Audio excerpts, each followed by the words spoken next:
Strawberry කියන්නේ නිකම් පළතුරක් නොවේ.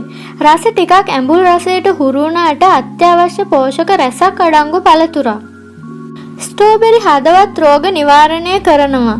මතකය වර්ධනය කරනවා.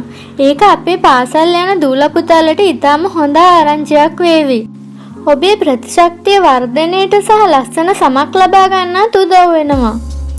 ස්ට්‍රෝබෙරි වල ඇති ඇන්ටිඔක්සයිඩ් සහ විටමින් C උදව් කරනවා ඇඟේ රැලි වැටීම අඩු කර ගැනීමට.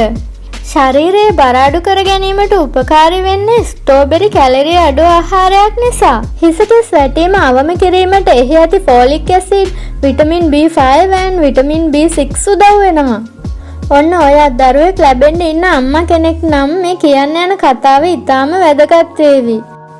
ගර්භණී කාන්තාවන් විශේෂයෙන්ම ආහාරයට ගත යුතුම පළතුරක් තමයි ස්ට්‍රෝබෙරි. එහි අඩංගු වෙන ගුණ රැසක් බබාගේ මොළේ වර්ධනයට උපකාරී වෙනවා. ඒ වගේම උපතේදී සිදුවන අනතුරු උපන් දොස් අවම කර ගැනීමට ස්ට්‍රෝබෙරි අදම ආහාරයට එක් කරගන්න. ස්ට්‍රෝබෙරි නැවුම් කිරි එක්ක එකතු කරගත්තාම ඒ ගුණ දෙගුණ තෙගුණ වෙනවා.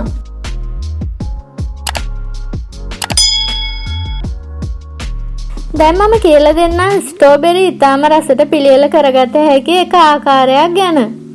ඔයාට අවශ්‍ය වන්නේ හොඳින් සෝදා කපාගත් ස්ට්‍රෝබෙරි ගෙඩි 7-8ක් සහ නැවුම් කිරි වීදුරුවක්. ඒ වගේම ඔයා කැමති නම් අයිස් කැට 2-3ක් එකතු කරගන්න පුළුවන්. දැන් මේ ටික බ්ලෙන්ඩර් ජායකට එකතු කරගන්න.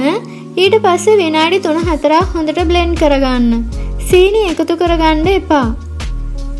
ඔයා සීනි වලට ගොඩක් කැමති කෙනෙක් නම් සීනි තේ හැඳි එකක් එකතු කරගන්න. ඔබට මලබද්ධය ඇති අයෙක් නම් දිනපතා අනිවාර්යෙන් ස්ට්‍රෝබෙරි ගෙඩි කිහිපයක් ආහාරයට ගන්න. එහි ඇති තන්තු නිසා එය ඔබව ආරක්ෂා කරાવી. මේ වගේ පුංචි පළතුරක මේ තරම් ගුණ රැසක් අඩංගු වෙන බව ඔයා කලින් දැනගෙන හිටියද? ඉතින් මේ වගේ වටිනා දේවල් දැනගන්න නම් නිරායස YouTube channel එක subscribe කරලා bell icon එක click කරලා තියාගන්න. ඉතින් තවත් වටිනාම වීඩියෝ එකකින් හමු වෙමු.